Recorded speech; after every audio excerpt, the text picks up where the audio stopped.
I have seen a lot in my 27 years on the bench, enough to make a person believe they finally run out of surprises, enough to dull the senses if you let it, enough to make you think you can spot the ending the moment the clerk reads the charge.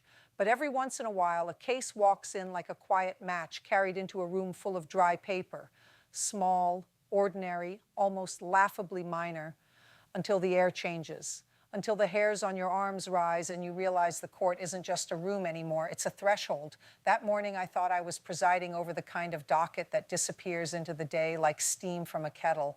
Traffic violations, a shoplifting, a noise complaint, a man arguing over a fence line as if it were the last border on earth. I had already signed half a dozen routine orders, and I had mentally arranged the rest of the afternoon in neat little boxes. And then the clerk called the next matter, and the name landed in the courtroom like a dropped glass. Not because it was famous, not because it was powerful, because it was out of place.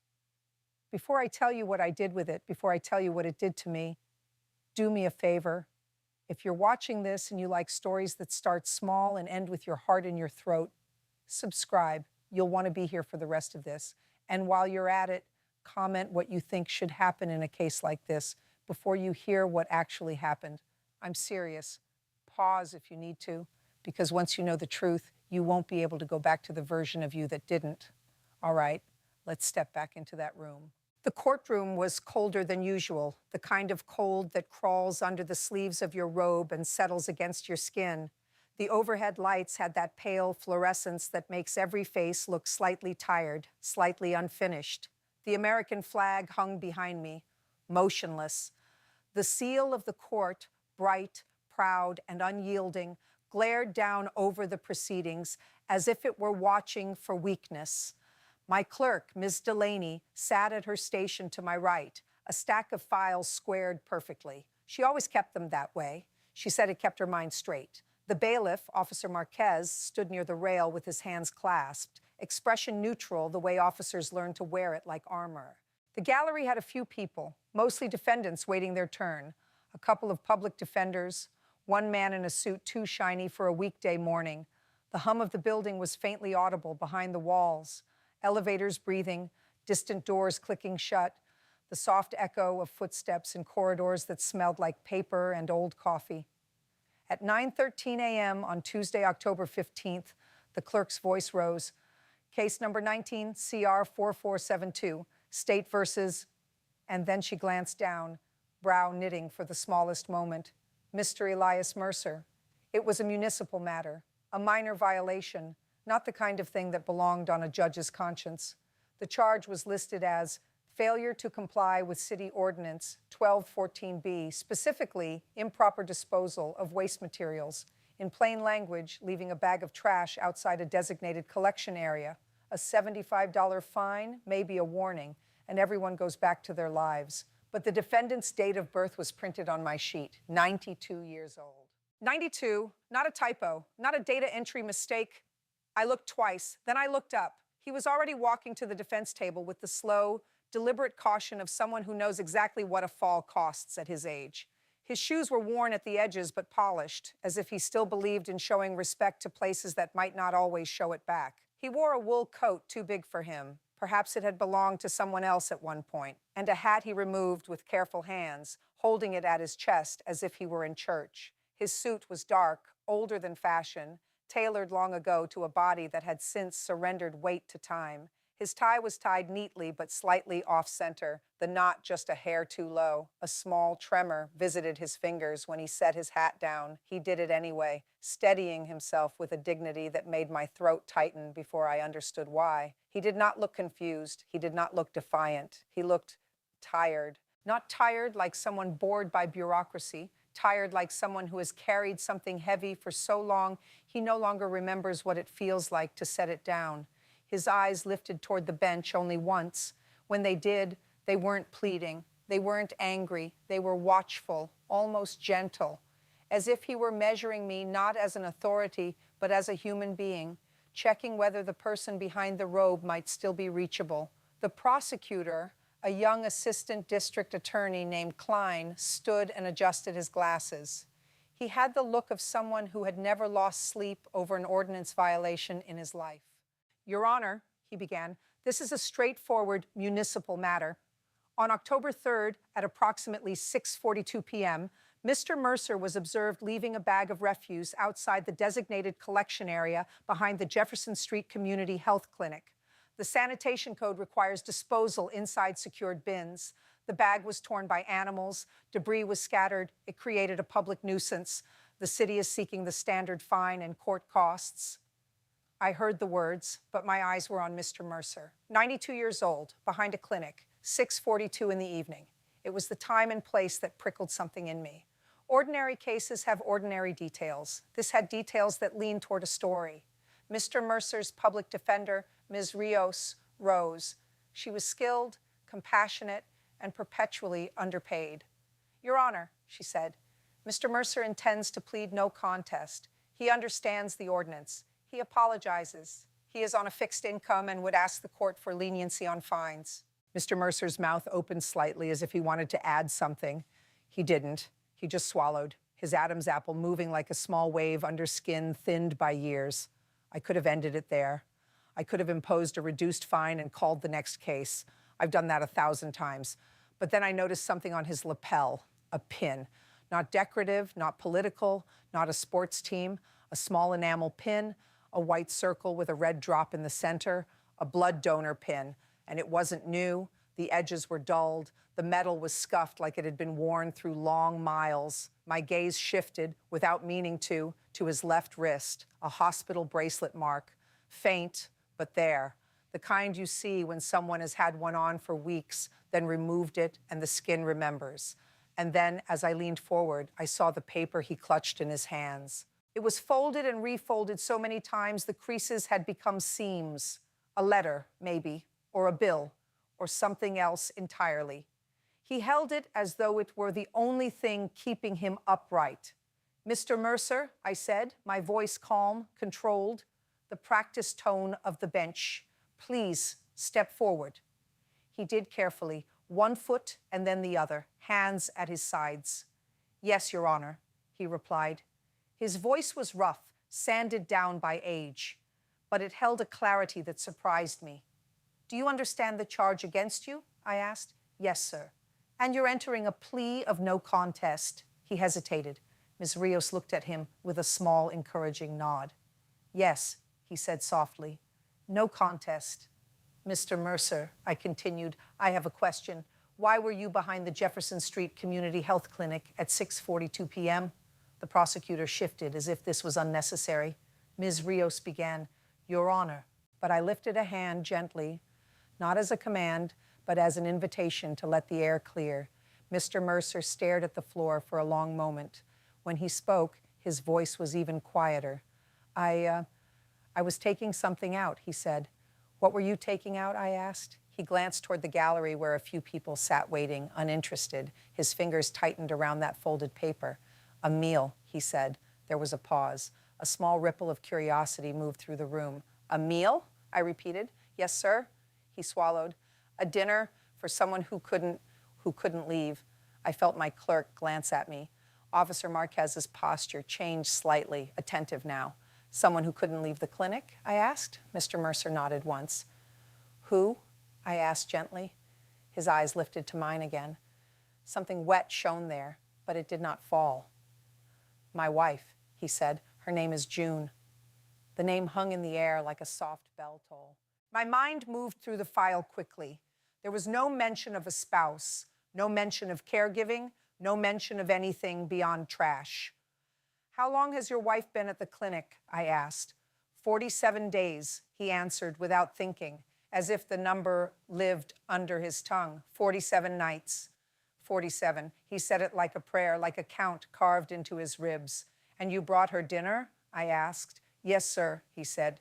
She doesn't eat much, but she likes my soup, the one with the carrots cut small. She says it reminds her of... He stopped himself as if he'd said too much in a place that punishes emotion. I waited. The courtroom waited. He breathed in and his shoulders lifted as if carrying weight. He continued. The nurse said she could have it, so I brought it. And when I left, I had the scraps and the paper, the bag. I thought I put it close enough to the bin. I did. I thought I did. He said it with such earnestness that something in me softened. But that still didn't explain why a 92-year-old man was being brought to court for a torn trash bag. And it didn't explain the blood donor pin or the letter. "Mr. Mercer," I said, "may I see the paper in your hands?" His fingers froze. Ms. Rios shifted. "Your Honor, I'm not sure that's relevant." "It may be," I said quietly. Mr. Mercer's hands trembled as he unfolded the paper. He stared at it as if he were staring at a wound. Then he walked forward and held it out. Officer Marquez stepped in to take it and passed it up to the clerk, who passed it to me. It was a letter from the clinic, not a bill, a notification. The kind of letter no one should have to hold in a courtroom. It explained that the clinic's medical board had determined his wife was ineligible for a transplant list due to age and complications. It included the phrase comfort care options. It included the words limited time. There was also something else typed at the bottom in a smaller font. The patient's spouse, Elias Mercer, has been advised that directed donation is not medically indicated. Directed donation. I knew what that meant. My throat tightened. "Mr. Mercer," I said carefully, "have you offered to donate an organ?" The prosecutor blinked, confused. My clerk's hand hovered over her pen. Mr. Mercer's face crumpled for a fraction of a second. Then he forced it back into place like a man folding a flag. "Yes, sir," he whispered. I offered my kidney. A murmur ran through the gallery, small but unmistakable. "A kidney," I repeated, feeling the word like a stone in my mouth. "At 92? "Yes," he said. "I know I'm old. I know.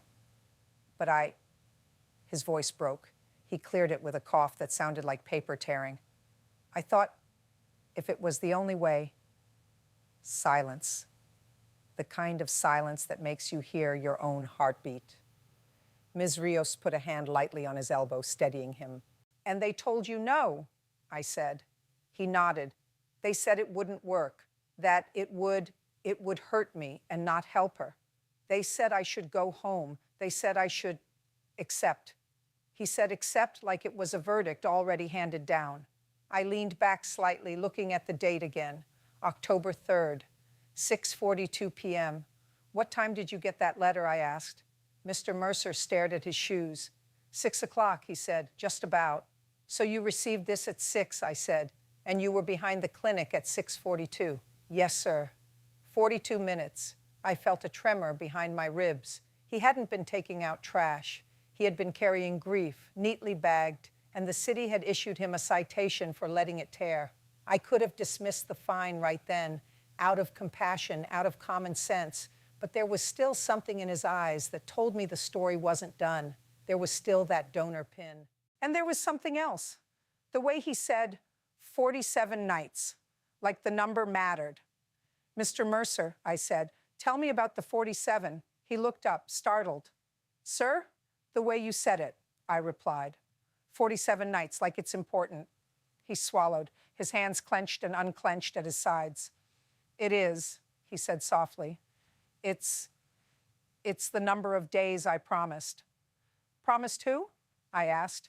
He didn't answer immediately. His gaze slid past me, past the seal of the court, past the walls, as if he were looking through time. Then he said, "I promised her a long time ago. A long time ago." That phrase, those 4 words, opened a door in my mind. Not because I knew him, not because I knew his wife, but because I have lived long enough to know that a long time ago is where the real trials begin, the ones that never appear on a docket. "Your Honor," the prosecutor began uncertainly. "I'm not sure." I held up a hand again. "Mr. Klein, we will take as long as we need." He sat reluctantly. The courtroom leaned in without knowing it. Even the fluorescent lights seemed to hum quieter. Mr. Mercer took a breath. His shoulders shook once. He began. "I was 19, he said. 19 and stupid, like all boys are, thinking I could outrun God and bad luck both." He paused, then corrected himself gently. "Not stupid, just young." His voice grew steadier as he found the thread. "It was 1952, he said. May, the kind of May where the air smells like wet grass and gasoline. I had a car, not a good car, but mine, a Ford. I had a friend named Calvin. We were going to a dance. There was a girl I liked, June. June Harrow. She wore a yellow dress that night, yellow like butter in the sun. My chest tightened at the way he said her name, not like a defendant, like a him. We were driving too fast, he continued. Calvin was laughing. He had his arm out the window like he could touch the wind. I came up to a curve, and there was a truck, and then there wasn't time, just sound, metal, glass, a light so bright I thought maybe that was it. He stopped, his lips pressed together. He swallowed hard. I felt my own hands tighten on the bench. And June? I asked softly. He nodded. June was in the passenger seat, he said. She wasn't supposed to be. Her father didn't like me. She snuck out. She climbed in and said, Elias, I want to see the world outside my porch. His eyes shone now. He blinked, and one tear finally escaped, tracing the line of his cheek like a confession. And when we hit, he whispered, she took it. She took the worst of it. Ms. Delaney's hand covered her mouth. Officer Marquez's jaw flexed, his eyes fixed on the floor as if he were trying not to feel. Mr. Mercer, I said, voice strained, what happened? He looked at me, and the years between us dissolved. I woke up, he said. I woke up in a hospital with a bandage on my head and a doctor telling me I was lucky. Lucky. That word, I wanted to choke on it.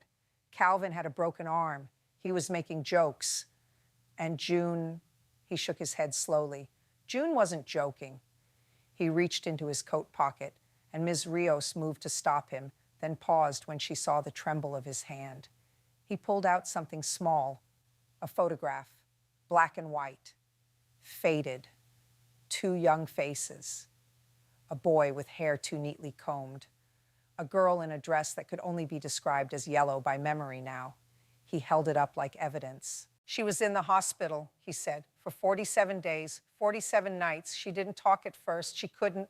Tubes, wires, machines that breathed like monsters. I sat by her bed every day. I told her stories about the world outside her porch. I told her about the ocean, though I'd never seen it. I told her about mountains. I told her about city lights. I told her everything, because I thought if I filled the room with words, death wouldn't have space to sit down. The courtroom was silent, suspended. And one night, he said, she opened her eyes, just a little, and she looked at me like she recognized me from far away, and she whispered, Elias? His voice cracked on the name as if it still hurt to hear it. I said, I'm here, June, I'm here, I'm sorry, I'm so sorry. And she moved her fingers like she was reaching. I took her hand. It was so small, and she said, don't leave. He paused. The air felt too thin. I leaned forward. And what did you say? I asked. He stared at the photograph. I said, I won't. His throat worked. I said, I'll stay 47 days if that's what it takes. I'll stay 47 years if that's what you need. A sound came from somewhere in the gallery, a quiet sob quickly swallowed. Mr. Mercer continued, voice trembling, and she smiled, just a little, and she said, then promise me something. What? I asked. He closed his eyes, and when he spoke, it was as if he were speaking to her across time. She said, if I get out of here, and if we get old, and if one day I'm in a bed again, don't leave then either. He opened his eyes. They were wet, bright, alive with pain. So I promised, he said, 47 days then, 47 nights now, I promised, and I keep my promises. Something in me broke, quiet and clean, because in that moment I understood the number. 47 wasn't just time, it was a vow. And he was living inside it. I heard myself speak before I fully planned it. Mr. Mercer, I said gently, would you like to sit? He shook his head. No, sir, if I sit, I might not get back up. A soft, helpless laugh trembled in his voice, then died. Tell me about October 3rd, I said. Tell me what happened behind the clinic. He nodded, collecting himself like a man gathering spilled coins. I brought her soup, he said. The nurse, Angela, she's kind. She let me sit with her after visiting hours because June gets scared when the lights go down. She thinks she's back in that old hospital. She thinks she's 19 again. She calls for her mother sometimes. And I tell her it's okay. I tell her she's safe. I tell her I'm right there. He looked down at his hands. They shook. And then they gave me that letter, he continued. That letter that says I can't help her, that my body, my old, worn-out body, can't do the one thing I want it to do. His voice grew sharper, not angry at us, but at fate. I walked out behind the building because I didn't want her to see my face, he said. I didn't want her to see that I was failing her. A man who had sat 47 days in 1952 and 47 nights in 2019, calling himself a failure. He swallowed hard. I had the soup container, the napkins, the little paper cup. I put it in a bag. I saw the bin. I thought I was close enough. I didn't notice the lid was stuck. My fingers aren't strong anymore. I couldn't lift it. I didn't want to leave it open. Animals get in. So I tied the bag tight, set it beside it, and I said, I'm sorry, like the trash could hear me. His shoulders collapsed inward. And then I sat on the curb, he said, and I cried like a child. I haven't cried like that since 1952. I'm not proud of it. Ms. Delaney's eyes were wet now. She didn't wipe them. She just let them be. And then the officer came, Mr. Mercer said. He wasn't mean. He was doing his job. He said, sir, you can't leave that there. And I said, I know. He said, animals will tear it. And I said, I know. He asked for my ID. I gave it. He looked at it, and he looked at me like he didn't know what to do with me. Officer Marquez shifted again, his expression tightening. He had seen that look. And he wrote the ticket, Mr. Mercer said, and I thanked him. The prosecutor's face had gone pale. He stared at the file as if it had changed shape. I looked down at the citation itself, the neat handwriting, the ordinance number, the fine amount, $75. 75. A number that meant nothing to the city. A number that could mean groceries for a week to a man on a fixed income. But numbers mattered in this story. They were symbols, whether the court recognized them or not. Mr. Mercer, I asked softly, why do you wear the donor pin? His fingers touched it unconsciously, like touching a wound under clothing. He hesitated, then said, because I've given for a long time. How long? I asked. He smiled faintly. Since the war, he said. The word war rolled through the courtroom like distant thunder. What war? I asked. He glanced up. Korea, he said. I was 19, same year as the crash. They drafted me right after June got out of the hospital. My stomach tightened. The twist was unfolding, slow and inevitable. He continued, I went because I had to, but also because I thought maybe if I served, it would make up for what I did, what I caused. The courtroom breathed with him. And in Korea, he said, I saw boys bleed out in snow, boys who still had acne, boys who still had their mothers' voices in their pockets. And I couldn't stand it. I couldn't stand that there wasn't enough, not enough blood, not enough hands, not enough time. He paused, swallowing. So after I came home, he said, I started donating every chance I could, not because I'm brave, because I wanted to pay a debt. A debt to whom? I asked. He looked at me, and his eyes sharpened with something like truth. To June, he said, to Calvan, to the boys who didn't come home, to the 19-year-old me who thought speed was freedom. He touched the pin again. That pin, he said, they gave it to me after my 70th donation. 70. I felt my breath catch. That number was heavy, symbolic, the kind of number that becomes a life. 70 donations, I echoed. Yes, he whispered. 70. One for each year I promised her in a way. One for each year I was allowed to keep her. My eyes stung. And then, without warning, the big twist arrived, not with a dramatic flourish, but with a simple sentence. He said, and the last time I donated, they told me my blood saved a little boy named Jonah. He blinked. Jonah was 6. He had leukemia. He needed transfusions. They said he lived because the blood matched. The courtroom shifted. A name like Jonah didn't belong in this case file. I glanced down at the docket sheet again. There had been a note in the margin that I had barely noticed early.